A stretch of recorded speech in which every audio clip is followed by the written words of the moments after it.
The New York Region 1 Parent Training and Information Center Collaborative Advocates for Children of New York, INCLUDEnyc, the Long Island Advocacy Center, and Sinergia, in partnership with Community Inclusion and Development Alliance, the Chinese American Planning Council, and the New York DeafBlind Collaborative, are proud to present Candid Conversations, Handing Over the Reins. Part 1. Hopes and Dreams. What are your hopes and dreams for your child's future? That is hard because one thing is what we as parents want, and the other thing is that what they want, and the third is like what they're able to do. And all of those three pieces are moving pieces, right? How we reach a point that we can bring the three pieces together and we all are happy with the outcome, that's the challenge. That's the day-to-day challenge. For me, the future, I'm measuring 1 month at a time, one school year at a time. I have learned not to plan and be worried about what's going to happen when they are adults. That's something that we're putting the foundation right now, and because those are moving pieces, right?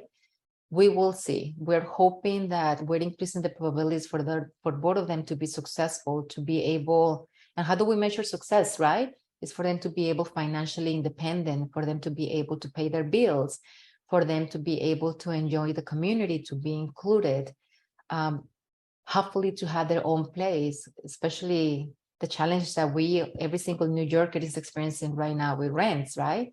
So those are clear worries that I have, but what can I do about that right now? Not that much. So we continue focusing on the day-to-day, the year by year, with both of them. My hope is that now that we successfully transition to high school, is to have the rest of the school year right now for them to get more comfortable in this new school environment, especially for Maya, because it's the first time that she's no longer with her brother within the same school. They were in the same school, but different programs from kindergarten to 8th grade. But right now it's the first time that she's on her own. So it's like a wait and approach that we have right now at home. She wants to go to college. She wants to do so many things, but every single time that we're going back to the IEP, we are seeing that there's certain areas that she's just not ready, not yet. And that's mean that we need to work more with her, especially in the social emotional component. So I'm trying to remove that pressure about expectations that, oh, you have to go to school, you have to go to college. I tell both of my kids, you have the rest of your lifetime to do that. Right now, my priority is their social emotional component and their ability to be independent in the community. Both of them are using public transportation. Both of them are right now using their own debit cards. So those are the little foundation stepping stones that I'm putting for both of them. And when people ask me what about their future, it's like, we'll see. We'll see. I need to wait for them to be the lead voice in my family to tell me what they would like to do. And then for me to say, this is how I can support you. So we are moving towards that now that they're transitioning to high school. I'm hoping that we're going to be able to have the support of the school counselor in terms of exploring what they would like to do. Maya is thinking about college. Tomas is thinking about a technical vocational career, which some people may say, but why? Why not college? And I'm going to say, why not technical career or vocational, right? Right now, he's going to a CTE school, career technical education. And we are consistently assessing how he's doing. And as long as the social emotional is good, everything will fall into place for him. So that's where we are right now in terms of our hopes and dreams.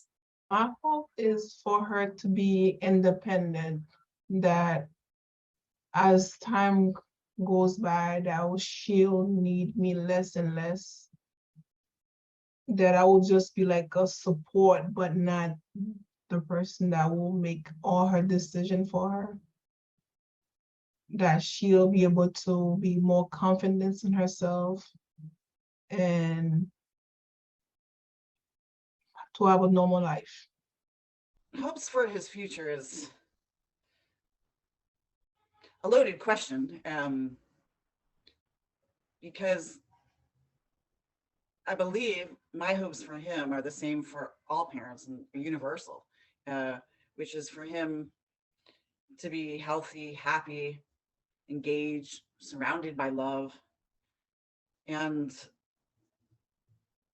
to be valued as a person and within the different environments that he'll be in. And I think because of who he is, it looks a little different for us and isn't universal, because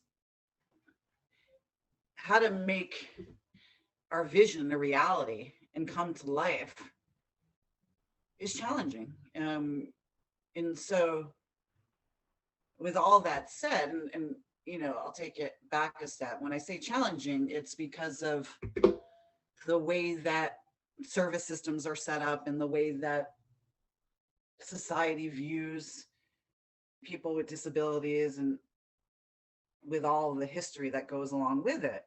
It's figuring out a future for him that's within reach. And in addition to those challenges, in a perfect world, still want him to be safe, healthy, happy, engaged in his surroundings and with people. Also want him to have a life of his own that is separate from me and his other parent, and from the home that he grew up in, and to create a life outside of that, and one that he can like. You know, it's not only him being happy, it's him feeling good about where he is and what he's doing and who he's with. I'd like to be happy and healthy, and to gain our independence, to overcome obstacles in life. And I wish for her to live a purposeful life. What are your concerns about transition for your child? My concern is, like, as of right now, I don't feel like she's there yet in terms of what I just mentioned with the independence.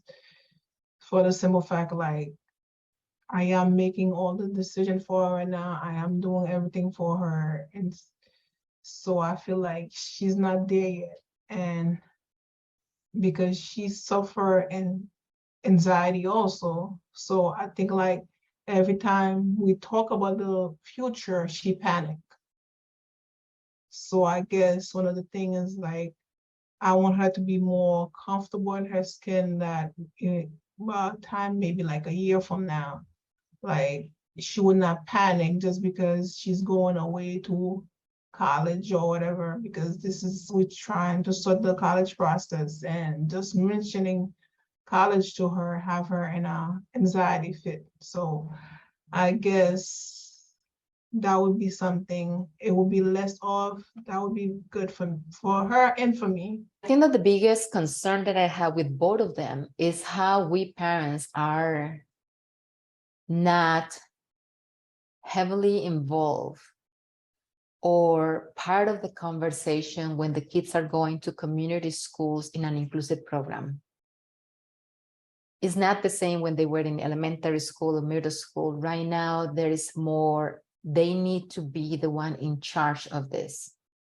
So that's my concern. My concern now, especially with two different schools, is that I am missing something, that maybe I'm dropping the ball, that I might not be paying attention, that these are conversations that already happen with them without me, and how I'm going to address that, right? I don't know. This is new for me. This whole high school is new for me, and for the kids to go to big high schools where there is a completely different approach that has not been clearly explained, at least to parents, right?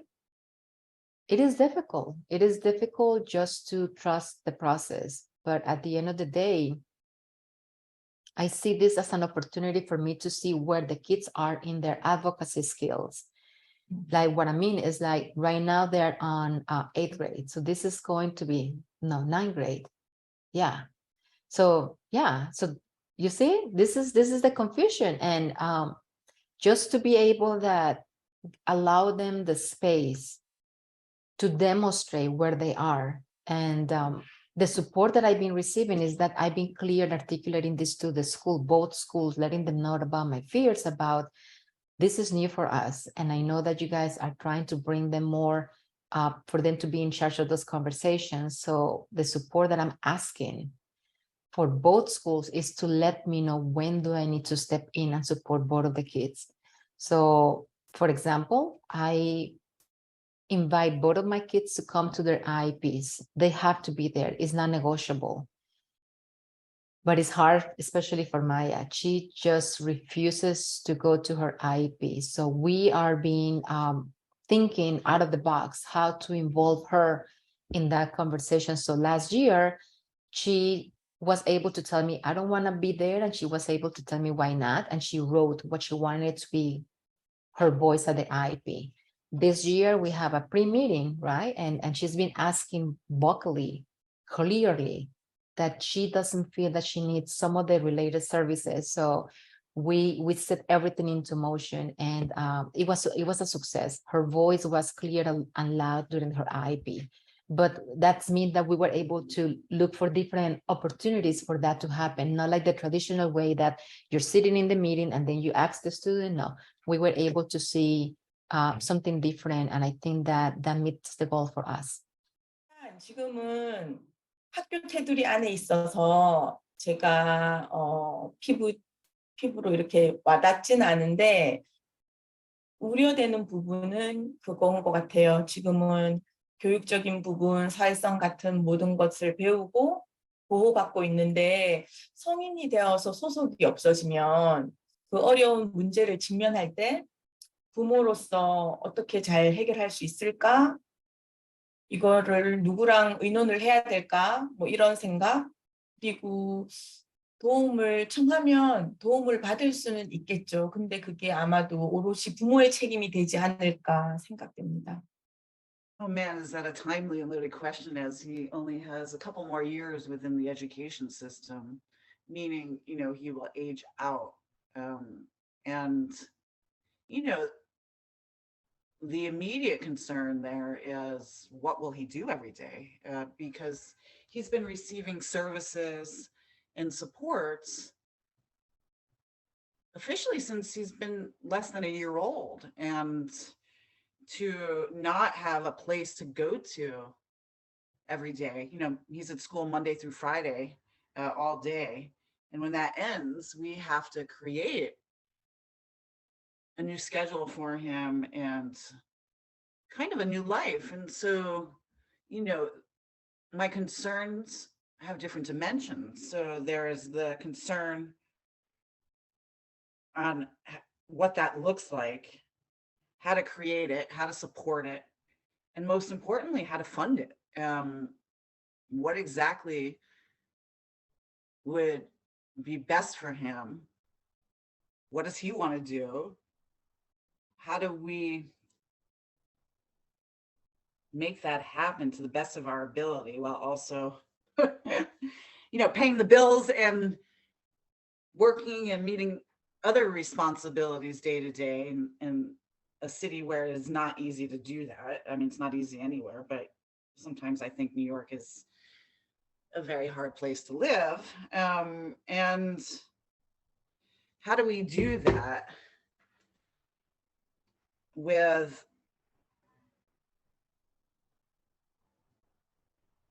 putting our vision for him in place? And so it's very challenging.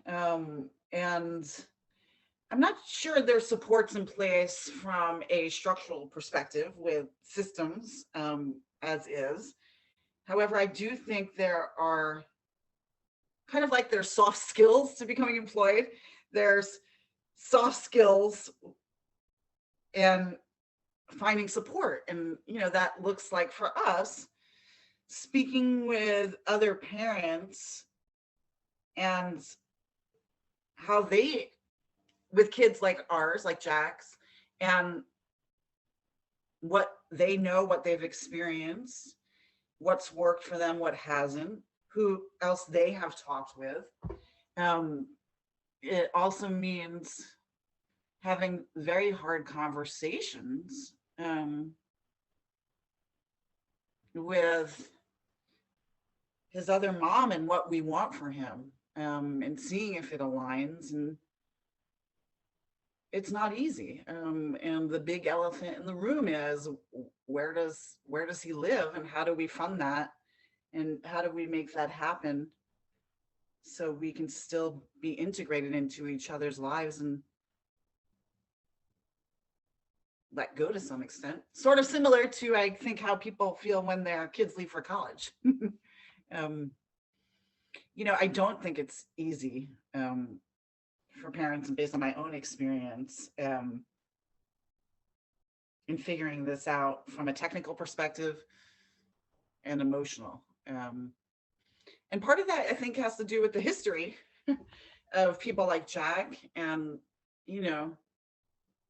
it's only a few decades where people like him are mostly living within the communities and not institutionalized. And so zooming out, those systems and places are still being formed, and especially for places and service organizations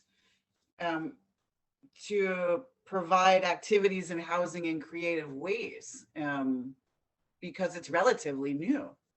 And us learning as much as we can with the limited resources out there, especially for housing here in New York City because of real estate, and making that happen. And how do we fund that? How do we fund an individualized life for Jack based on who he is, what he needs, what he wants, and his interests, and safety being first and foremost, in a time where there is very limited resources externally. It's not easy, it's daunting. And this is the stuff that keeps me up at night. And at the same time, I have no reason to think it won't be okay, because everything has been relatively okay thus far. Do you have a plan for life after high school? I want to go to college and I want to become an advocate for subway accessibility. The concern is that I would like to go away for college, but I need 24/7 support. And I would like my parents to support me, but they both work in the city. There are no colleges that have 24/7 support or OT and PT.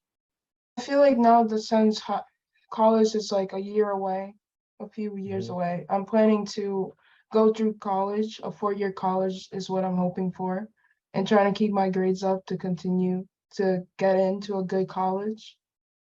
But I don't really know what I want to do going through this, so I'm kind of undecided with my career path after college. So I feel like I'm starting off at a decent start, but I feel like in order to continue on after college, I need to figure out what I want to do. I feel like commitment, because I feel like in order to do something, you have to be committed to do it. You shouldn't do something if you don't feel like you don't want to do it all in all. And I feel like also another concern is what I want to do.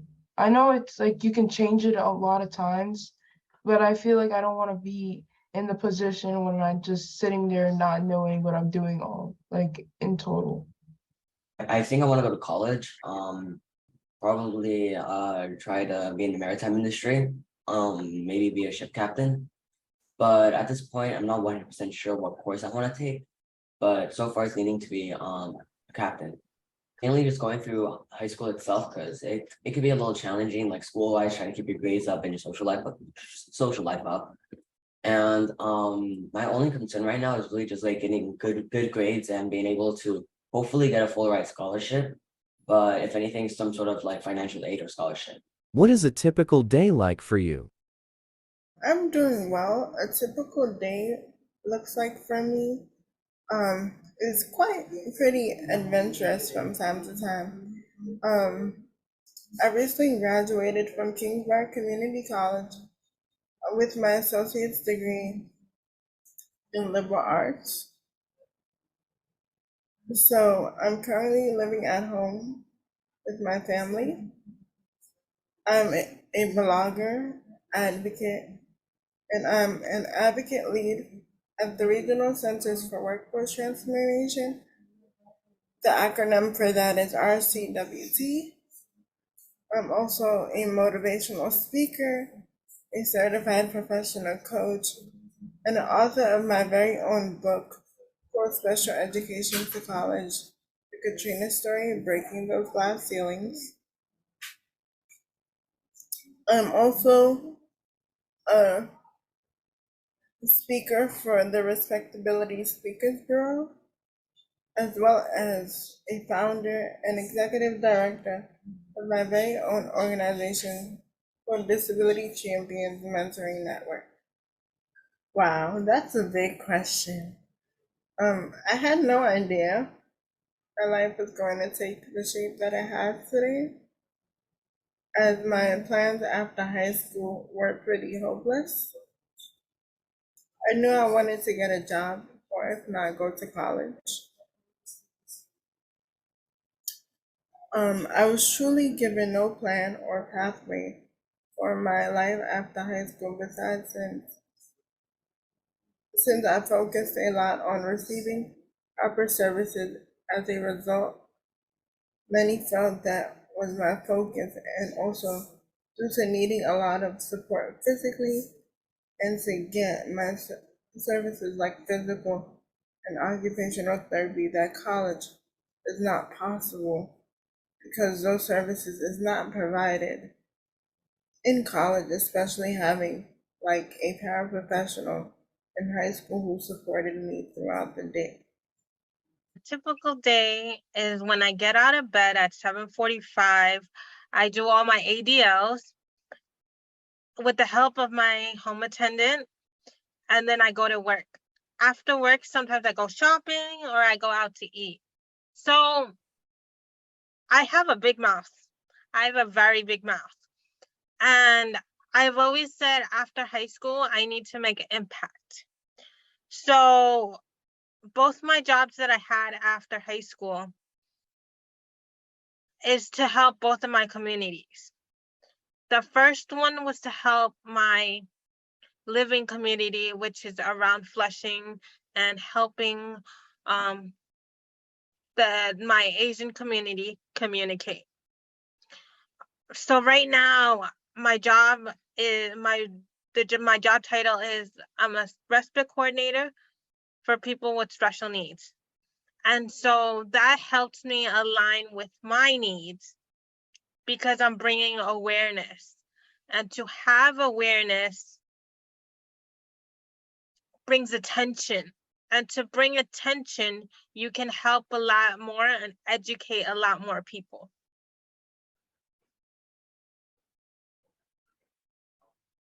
Yep. So I'm going to take a year off. I'm going to go to work. And then in 2025, I'm going to go to RIT.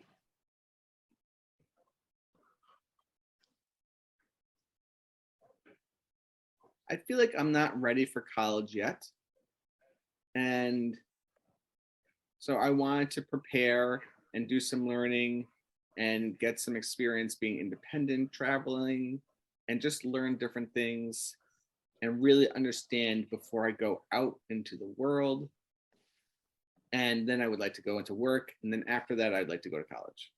Part 2, Independence and Advocacy. What does independence mean to you?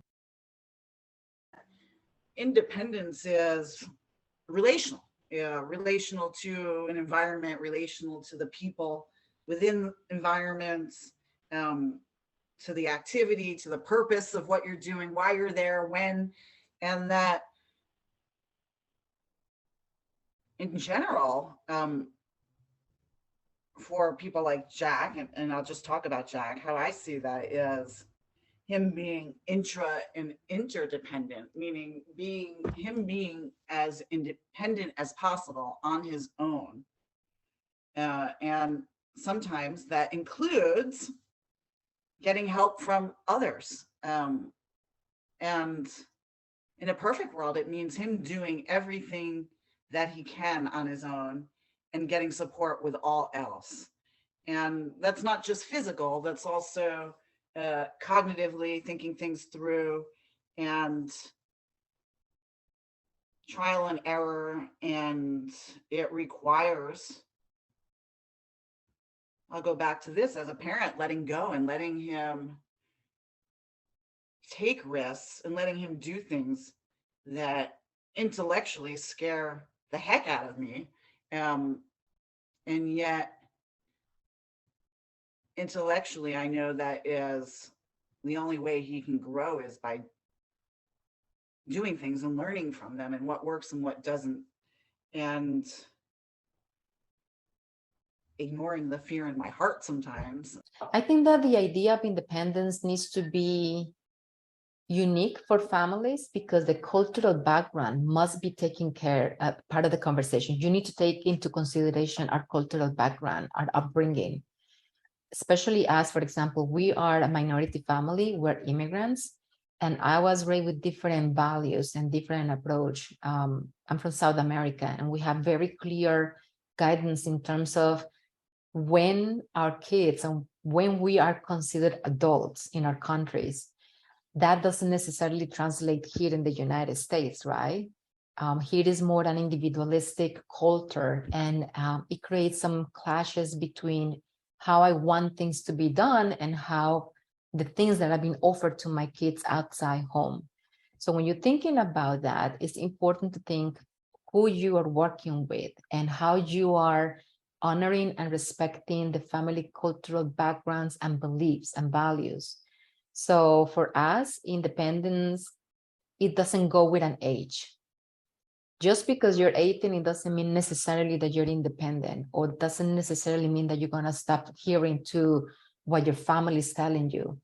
On the contrary, is when you need probably a little bit more support because you're about to navigate the real life, right? When I say the real life, is outside of the comfort and the nurturing environment from school or a structured environment. So that is important for me. Is there anything about your culture or language that impacts your child's transition? There were a lot of things from my culture that if I did not know better, probably would affect negatively this transition. And I'm saying this from a good point, but our culture is more like a shame around disability or being different, where people who have a different ability are treated in a less than in our society, in our countries, in South America, where they're being making fun of or having nicknames or saying every single family has, someone that is slow. And I'm using good words, positive, kind of positive words compared with the words that are being used in our culture. I think that in my case, I had the benefit of being surrounded by professionals in early intervention that provide me with context about that. You know what? This is something that it happens. It's not your fault. It's not because you were not doing the right thing for you when you were pregnant. And they helped me to remove the shame connected with having a different child. I was fortunate to have that. When it was my time to share this with my family, especially with my mom, there was some reluctancy to understand my point of view, and I had to make the decision to distance myself. So people think, oh, you're so hard. Why are you doing that to your mother? And I was thinking, because she's not helping in the situation. So we need a break. I need to focus on the kids. I need to focus on what we're doing. And it was a learning process for the whole family. And it still is, because in our family, we also have other siblings. My siblings, they have kids with autism and with disabilities in different levels and different struggles. So it has been a learning process for us to connect with our family in our countries.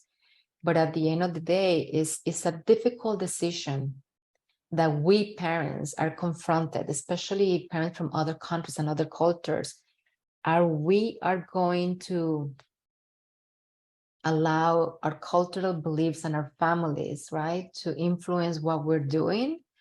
Or are we ready to cut our connection with the family and be on our own? And it's something that not a lot of people talk about this.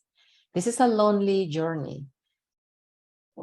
By default, being a parent of a child with disabilities, and I'm pretty sure that every single parent has similar experience, little by little, we stop having friends, or neurotypical friends, as I call it. And then you start trying to build your own community, your own village. And it's most likely going to be parents that have something in common with us and is raising a child with a disability. Just a few families, they have 100% support from their families without any bias, without any judgment, without any unsolicited advice. And that is really hard. That is really hard. This is not for everybody. And it's a lonely journey. 이거는 많이 생각해 봐야 될 것 같은데, 일단은 언어적으로는 영어가 안 되면 이 아이가 성인으로의 전환으로 사회에 나가게 되면 모든 것을 지역 사회에 있는 것을 저희가 찾아서 아이들에게 서비스를 받게 해줘야 되는데, 영어가 안 되면 당연히 물어보는 것도 대답을 듣는 것도 그 기관에 대해서 알아보는 것도 쉽지 않을 것 같아요. 그래서 언어적으로 영어 구사가 쉽지 않고 이해가 안 되고 말하는 게 어려우신 부모님들 같은 경우는 되게 어려움을 가질 수밖에 없는 부분인 것 같고, 문화적이라 그래야 되나? 그냥 개개인이 다 다를 수는 있는데, 한국 사람들은 이렇게 어느 기관에 가서 아이를 이렇게 인터뷰를 하고 할 때 이렇게 질문 같은 것을 조금 신뢰가 되지 않을까라는 생각에 잘 묻지 못하고 지내다가 어느 일이 일어나면 그제서야 빨리빨리 이해를 해야 하고 받아들여야 하고 해결책을 찾아야 되는 상황이 와서 그런 불편한 점들이 있지 않을까 생각해 봤어요. I know in my culture, for real, I mean, I'm Haitian, that is one of the things, like, people don't really talk about their kids, like, have disability. Like, just like mental health is like a taboo subject, people don't want to talk about mental illness and all that. Even if you could see somebody and you know that's what's going on, it's like there are people will probably tell you everything else in the sun, but exactly what's really going on. So I know, like, when I first figured out something was when, first of all, Tatiana was diagnosed wrong, because they had just told me she was delayed. That's why, like, a lot of the services, she didn't get the time she was supposed to get it, because since she was young, she always have all the services, but they just put it under the umbrella, like she was delayed. So she never actually truly had a real diagnosis till like maybe like 3 years ago, when by the time she had anxiety and depression. So lucky for me, I had a good psychiatrist that feel like somebody in her caliber, like, why would she have all of this going on if there was not something underlying all of this? So he's the one that insists of further testing, because he felt like she cannot just have anxiety and depression and there's nothing else behind it.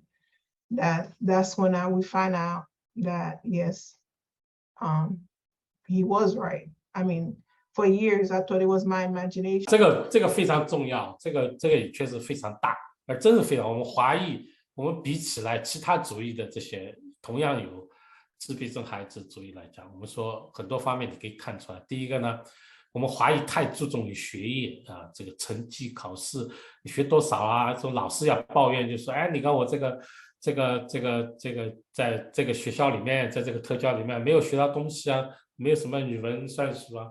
太注重于这个学业方面的东西，太注重于才艺啊，这个孩子的课外活动都是什么钢琴啊、画画啊什么东西啊。可是呢，很错过的一些东西，就是说，除了这方面，其实很多方面可能更加重要，对吧？我们讲的第一个呢，是要给孩子，尤其特殊需要孩子提供除了学业之外的很多的可能性，比方说有职业培训啊，就是说他没有达到职业培训的这个程度，他的独立生活能力的培养。其实要比你这些才艺会弹钢琴，我们要远远重要的多。那么其实我自己也是这么就是过来，当时不知道，都没有这种意识，花了10几年功夫去培养，让孩子学琴啊，什么东西啊。那么后来发觉呢，这个其实如果我能够从头再来的话，我们完全应该把这些注意力放在比方说情绪控制能力，对不对？时间安排能力。这个包括一些休闲的时候，如果他空了，什么东西你不能让一个孩子老是去上课，老是做训练，你要以他休闲的时候怎么安排？他有什么喜欢自己做的事情？什么事情是他可以自己玩的，可以跟人家去玩的？很多能力其实我们没有华裔当中有传统的一些思维，没有去考虑那一方面的东西。但是其实那些能力对我们特殊孩子是更重要。I 100% know that I am privileged in many ways, based on the color of my skin, the extent I'm formally educated, my lived experiences, which include in the past being a teacher and the last 12 years being a professional in this space, which one gives me access to people and information that directly will impact outcomes for Jack. And in some ways, my work has helped normalize who he is and who we are as a system, my family.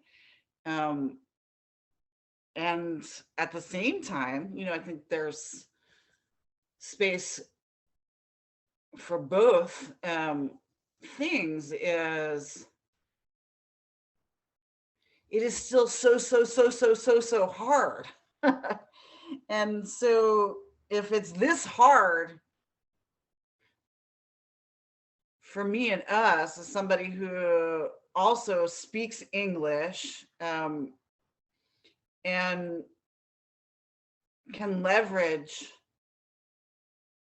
relationships and opportunities for Jack's benefit. I mean, this is how I got into the work, right? What is it like for the majority of other people? And here in New York City, actually everywhere there's a huge correlation between socioeconomics and ethnicity and nationality and race and many other factors that contribute to just how hard it is to support a young person who is disabled transitioning to being an adult. What role do siblings or other family members play in the transition of your child with a disability? It's sad, but sometimes I feel like my middle child, like he felt like because he's the only one that don't have the disability, that we put him in the role like of the older child, like, and I feel like I didn't just recently I found out like even his own mother was putting him in that role, and I had to have a conversation with her and tell her like, look, even if he doesn't have no disability, at the end of the day he's a child. I cannot tell him to be taking over his sibling if when they get older, that I cannot give him that responsibility. What I could do is prepare his sibling to be able to help themselves, not put him in the role that, oh, he have to take over if something happened to me. I cannot put him in that role. The role is like, I have to treat all my kids the same way. Everybody have to be independent and be able to help themselves, not put one child because he doesn't have the disability to be taking over like where I left off. Because that would not be fair for him. That's like putting too much pressure on anybody. It's hard for me to think about the role between siblings because both of them are going through this right now. And it's maybe, and just maybe for them to share that experience, right? But then to share that experience through the lens of sharing, but not competing and doing better than you, or I'm against you. And that's I would say it has nothing to do with disability, but it's more like the being siblings, right? Like kind of competing between them. So for that, I need just to be, I want to be present and kind of be the mediator because it is what it is, right? And for the family members, I don't have that. It's just us in charge of this. I can share what we're doing, but it's irrelevant for what they're saying or how can support me or something tangible because they're not here in the city. We're not in the same city. So it's like a long distance relationship. And as long as I have their support and someone who can hear what I'm saying and provide a good advice without judgment, I'll take that. But everything is on me. What does self-advocacy mean to you?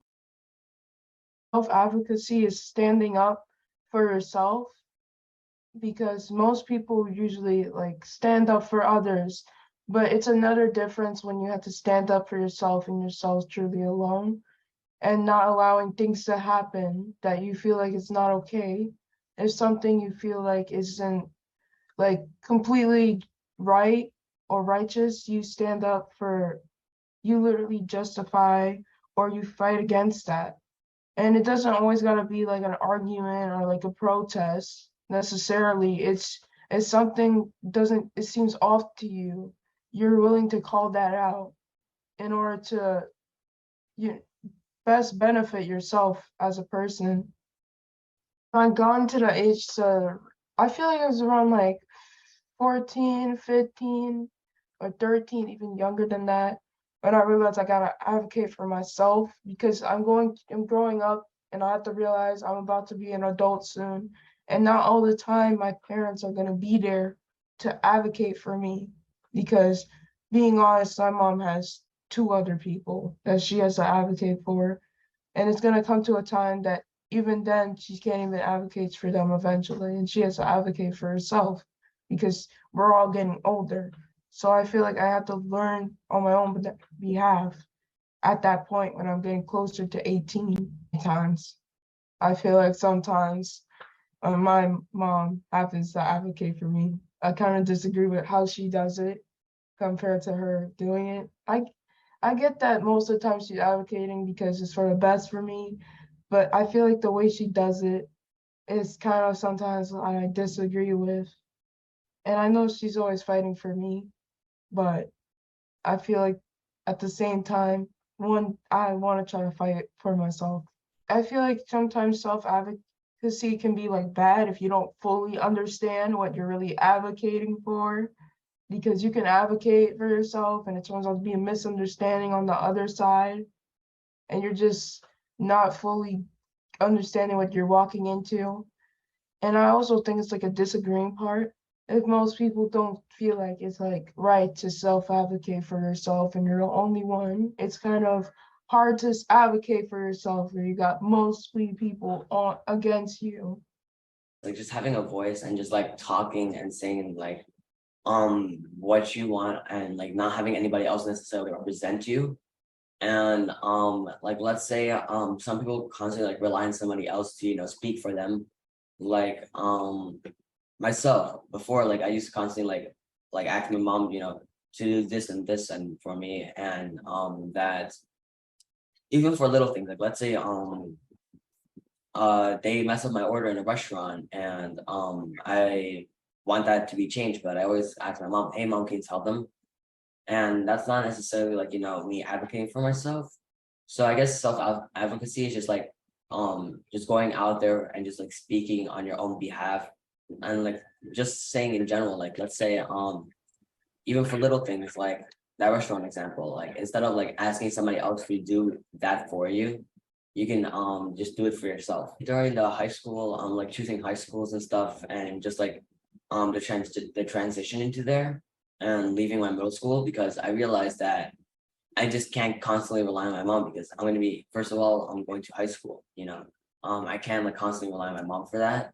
And not only that, but like I guess I realized that I would rather have myself talk about what I know I need help with than somebody else who doesn't necessarily like knows me as well as I know myself. The most recent time was definitely when I was gonna go and choose my high school, because at first I thought that my mom was just gonna like put me in a random school, even though I knew that I wanted to go to the high school that I'm currently at. So I just ended up talking to my mom and just telling her that even though yes, it may not be the same school that my sister's going into, and this is I guess the most recent time that I've been in a school that my sister's not into. I'd rather go to a school that I myself want to go to than a school that somebody else like want me to go to. What challenges will you or have you faced in your transition to life after high school? How have you or will you deal with those challenges? This is pretty important because it shows you, like, it teaches you how to be like more doing things on your own, trying to do things by yourself, try and move forward instead of backwards. It's pretty important because it shows you that it's pretty much know how to do things on your own. You don't need to lean on things for like depend on anyone to lean on for certain things for you. Without self-advocacy, it feels like you can't be independent. Pretty much it's like dealing with like pandemic, trying to figure out things, like how to figure out things, how to get to different things that I want to like really do, like trying to figure out how I can get from where I'm doing now to the thing I want to do, trying to figure out like where I want to live, trying to do like pretty much everyday basic type stuff. I am working on them. Some of them I already have overcome, some of them I'm still working on. So it's kind of like I'm not really too sure how I can get done like in a day. So it takes. It's like very important because people are not sympathetic in the world, and no one necessarily likes anyone else. So you have to fight for yourself, and you really have to fight for your interests if you want to get anywhere. Accessibility challenges, like some points of accessibility are easier to work with than others, because sometimes screen readers don't always work with material, and sometimes, well, I mean, if you're doing work in a language, like when I was taking a test, they didn't have a reader to help me that knows the language, so it was kind of a struggle. I typically, just try to get like assistance wherever I can. Like I have someone scribe for me, and I do the work and I tell them what to write, and then I just have them type it in for me if I need help with it. To think about this idea of independence, I just feel like it's being able to depend on oneself and having willpower and being able to take care of oneself fully on their own. Self-advocacy builds self-sufficiency, and I think self-advocacy is very important in representing oneself and standing up for oneself and voicing your needs. I suffer with a lot of challenges still to this day. A lot of them are, now I'm now learning how to be a better self-advocate for myself and speaking up for myself and my needs and my rights, and knowing that I have rights. And just like social anxiety and learning how to communicate and learning how to build life skills that I need in the world. in the world to live. I'm overcoming these challenges, but it's still, I feel like everything in life, it's a process and things take time.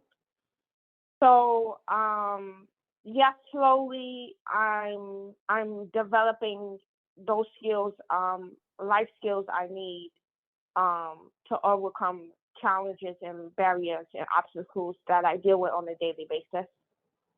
One is weighing out pros and cons of decisions. Another is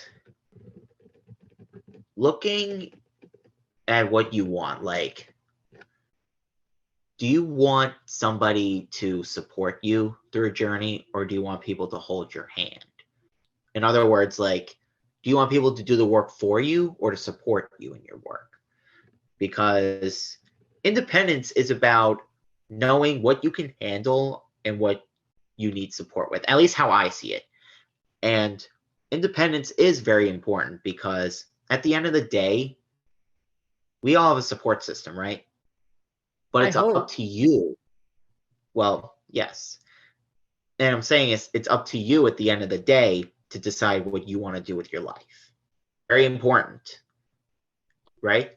At the end of the day, it's up to you to know what you need and to go for it and get it. And if you need some help, that's okay. Well, one, getting adult responsibilities was a big adjustment. Going from high school to college was another adjustment because I was worried I was going to flunk out of college because it would be too overwhelming for me. However, because I started early, I was able to cushion that blow. And I had an easier transition to college. And consider that I was going from like Long Island to the city. I had to get used to traveling in the city, dealing with, challenges because Long Island and New York City, they have different set of challenges, and it was a lot to get used to, and it's like to myself, it's not like I go into the city for leisure. Oh, just because I've done that means I can handle daily city life. I wasn't ready. I wasn't fully ready. Let's put it that way. I had to work in the city. I had to go to school in the city, during late nights. That was another big adjustment. Going out late at night more often in the city. Just doing it. Going into the city, just doing it. And tell myself, all you can do is just grow from every day, every experience that happens. And look for ways to learn and grow and understand what my passion is and what my end game is. Being independent means that you're like living on your own. It's like you want to make different choices and making decisions about what your life is going to be like. And I feel like it's very important because you're the person yourself that it's up to you that you can make these choices to live a happy life and do what you really want to do with your passions. I feel like being independent is very important for my life because I know I have the capabilities to be independent despite my disability, and I know I have the potential to do so many great things in my life. Self-advocacy is very important because once you leave high school, nobody's going to be there to advocate for you for your needs and your accommodations of what you really need to be successful. So you're literally on your own when you go to college. So that's when you start becoming a self-advocate for yourself to get what you need in order to succeed in college and in your life. There are some challenges, like for example, like when I'm in the process transitioning out of high school, it's really, really challenging for me because I've been in the same school for like 7 years, knowing the same people, knowing who I can reach out to if I need any help. And the fact that I'll be leaving the school and leaving all these people behind, it gets really anxiety inducing because you don't know like who you can reach out to once you leave high school.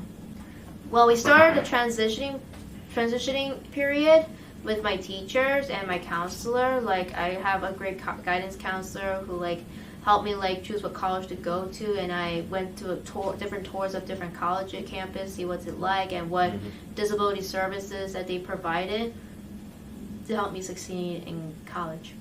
Well, there are stuff that in high school I should have known, like so many organizations. I should have reached out to all these different organizations that could help ease my transition out of high school easily, besides just seeing a therapist and finding a therapist who I could reach out to for weekly counseling, and knowing that you're on your own, your service gets taken away that you had in school. Yeah.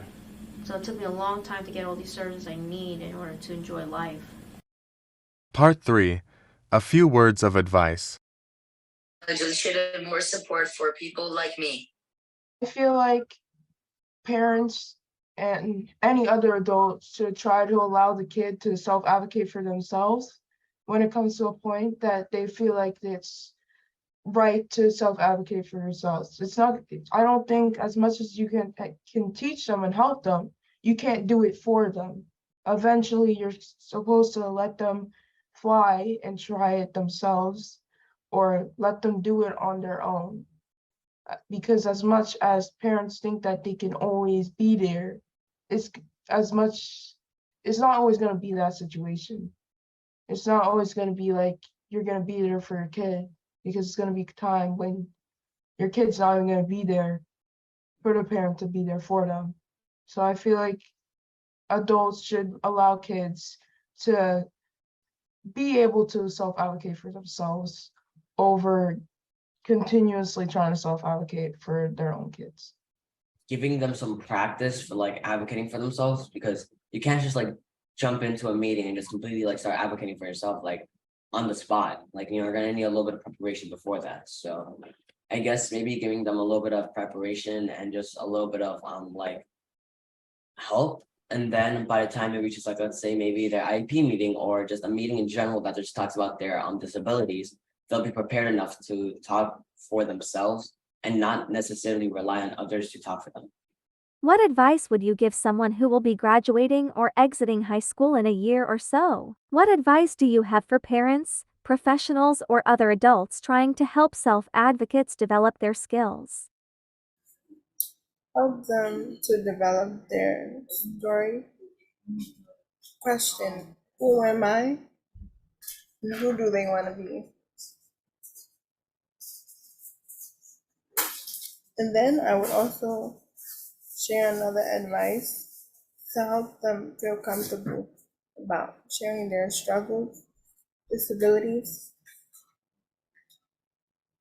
and not be ashamed of anything, and find a sense of belonging and safe space. First, start asking about your transition plan early. It's supposed to start at the age of 14. And I'll be honest to say that now I know that a transition assessment exists. And in high school, I was never given a transition assessment. No one ever really talked to me about my goals, dreams, and interests. So ensure that you talk to someone about your goals, dreams, and interests. Really sit down and define what success looks like for you, because it's your life, and do what makes you happy. I remember, like, in middle school, in 8th grade, wanting to go to a trade school instead of a traditional high school, because I felt like learning the skills would help me towards my future. And my teacher and the school-based support team at the time encouraged me that I was capable of going to high school, and that's where I should go. But they didn't really ask me what where those thoughts came from, and why I felt the way I do, because they viewed me as a student that's doing pretty well academically, and didn't never question the thoughts and reasons why I had the idea of going to trade school instead of a traditional high school. To do what they think is right for them in their life and to follow their dreams no matter what obstacles, to keep strong and push through and follow their dreams and just do what you think is right for you in your life. Open your mouth. Practice, practice, practice opening your mouth. Tell people what you like, what you don't like, in a nice way. Kindness kills. Yeah, that's about it. And so when you're kind and you get your point across without getting angry, but you're persistent about it. So perseverance and open your mouth. Be who you are and don't take less. Well, for like parents, you know, I would say like if you want your children to learn ASL, that you should learn it as well. And then that would really help you to interact with them more. You know, for me, it's a little different because my parents already knew some sign language. So I am able to understand what they say. And it is important, you know, because I am hard of hearing. I would say, you know, to get like a actual like deaf interpreter or like a hearing interpreter. Maybe some hearing interpreters don't know sign that well. So maybe you could have a deaf interpreter who does know sign a lot better.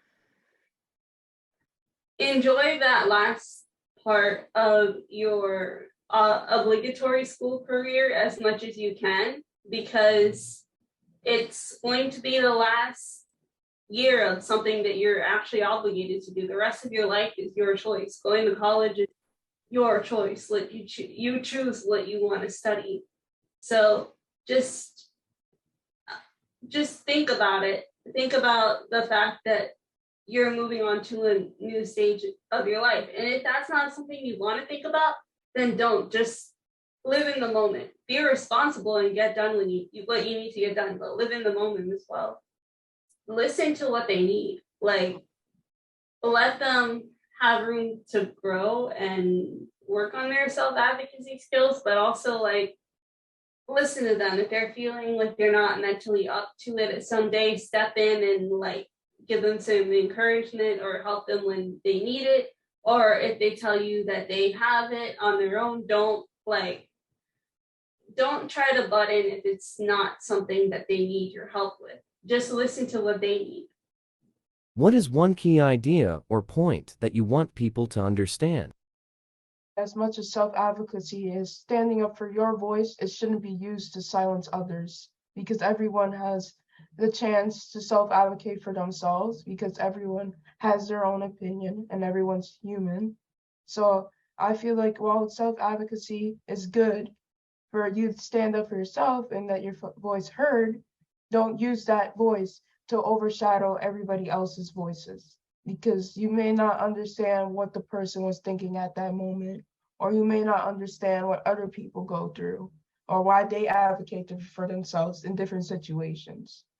No matter really how much you can advocate for yourself, things may not necessarily go in your direction, like in your way. Like that happened to me multiple times. And yes, I do advocate for myself a good amount of times, many times. But that doesn't necessarily mean that I'm gonna get what I want or gonna get what I'm trying to get. And that there's always gonna be this constant battle that you're gonna have to try to get that end goal, but you may just not reach it in the first few, times you're advocating for yourself. Like then you cannot get in like the first few meetings. You're gonna end up having to talk for yourself for a long time, or maybe hopefully a short time. But it's never like a defined answer of how long it's gonna take for that to happen.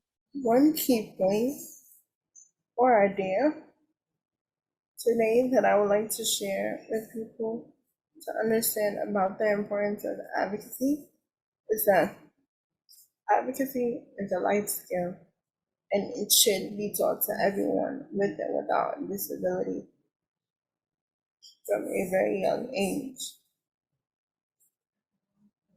When people don't listen to your needs, always keep fighting back, keep speaking up. Like advocate, keep talking to them. Do not give up. Don't be affected by the silence. Like you have to stand up for yourself. You're the one who's trying to break the barriers of what you need. Like you just have to speak up, email them or send letters or talk to the person who specializes in disability, and they'll always help you out. Self-advocacy is most importantly for yourself, to make sure your quality of life is the best it could be. But also, while you're self-advocating for yourself, like I am for myself, I'm also advocating for millions of disabled people, whether they're physically disabled, they're IDD individuals. By advocating yourself, you teach people tolerance. And when you teach people tolerance, they might not look at the next disabled person any other way than they look at you. I had so many people tell me that after meeting me, they're kinder to other people. They don't automatically think that they can't speak for themselves. We have a perception that we are just, how do I say,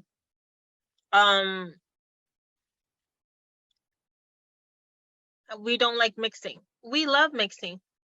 We love, and I love, people having the knowledge. Ask me why I'm in a wheelchair. There's no such thing as a stupid or dumb question when knowledge comes. You want to ask me? Ask me. By you not asking me is ignorance on your level. And ignorance is not something that we tolerate. Don't make the mistake to allow an outsider to have the conversation and the disclosure about your child disability. That is a conversation that parents, we should be ready to have with our kids and be there to support them, because in many cases, the first reaction, it may not be the one that you're expecting, and it can be hurtful. But then you have the space and the love to support your child through that process. I think that is so important, especially at transition age, to have a conversation with your kids, to invite them to their IEP. Something that I have done, I have pulled out the reports, their evaluations, and say, let's gonna read it together. And I'm here to answer any question that you may have. That is crucial. I think it's very, very important for parents to be in charge of that. Don't assume that the school is gonna do it, because they're not. Legally, they're not gonna do it. Or don't avoid and say, oh, I don't wanna tell my kid that he has autism or he has X, Y, C, and D. I'm like, eventually they will know. I'm telling you, eventually they're going to know, and they're gonna go back to you and they're gonna say, why you did not say anything to me? So it's gonna create a problem, an unnecessary problem for you. So I strongly recommend parents, if you have not done this before, think about it. This is the time for you to do it. This is the time for you to ask your child to be at their IEP meeting. It's not optional, and they should be already doing this long time ago. 不同的孩子年龄的不同孩子的挑战跟需要就是说，说实话，对我们来讲可能是一辈子的事情，做好长期准备并不是说到时候长大了就没事了，然后我还要基本上没有看到过这样的情况孩子能力高能力低什么诊断都没有什么东西，所以我们家长就一定要一个很好的一个思想认识这第一个。第二个呢，要多看看其他孩子，尤其是比你孩子更长的、更大的孩子家长的过程，看看他们的这个做对了什么，没有做对什么，看看他们将来的处境，很可能是将来你孩子自己的处境，所以你就可以早早的准备。所以我们这个孩子这个很重要的，这是非常这也是非常现实的。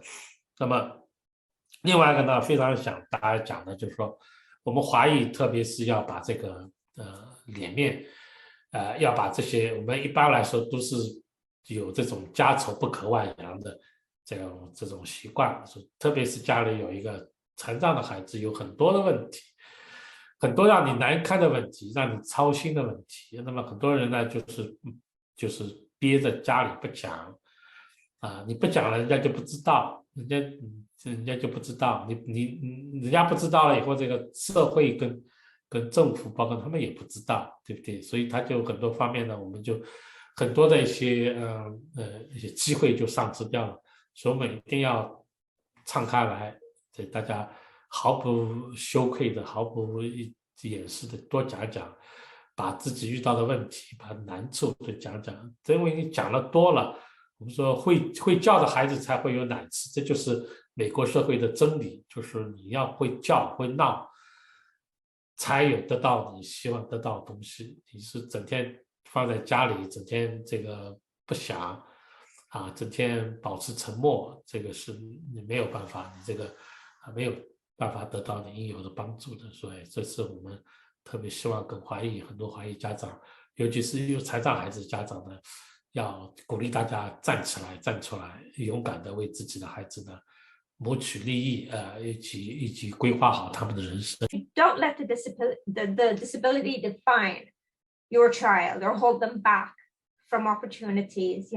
Try to let the child live a normal life, and sometimes that could mean going past their comfort level, where I can't do that because I'm scared, and sometimes you have to push a little and say, no, I'll be there, I'll help you, just try it. And because without that they wouldn't know what they're missing. It's either they like it or they don't, or want to try it again, or that's it. But having tried it once is you've done that, so pretty much just let your child live as normal a life as possible. It would be a disservice to your child, I think, to hold them back just because of your own fears or the way you see things. The way you see things may not be the same way the child sees things, vice versa. So that I think is very important. It might be small in the scope of things, but I think it's important, for the child's growth and development. As a parent, what has been most helpful for me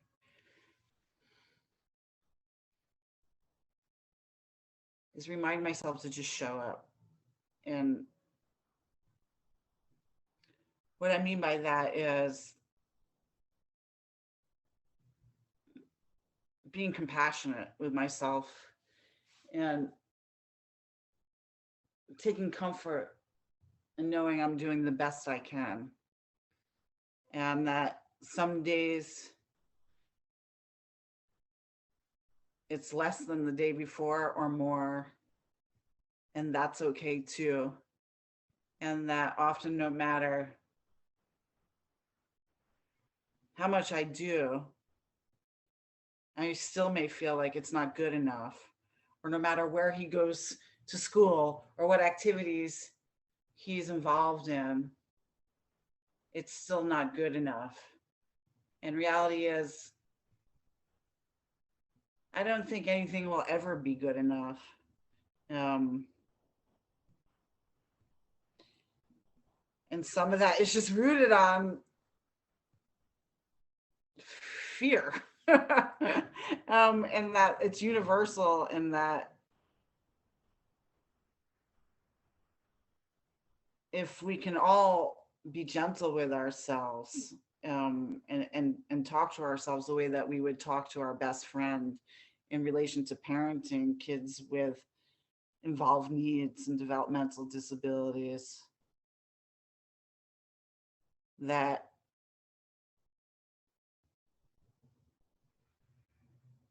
it's all okay.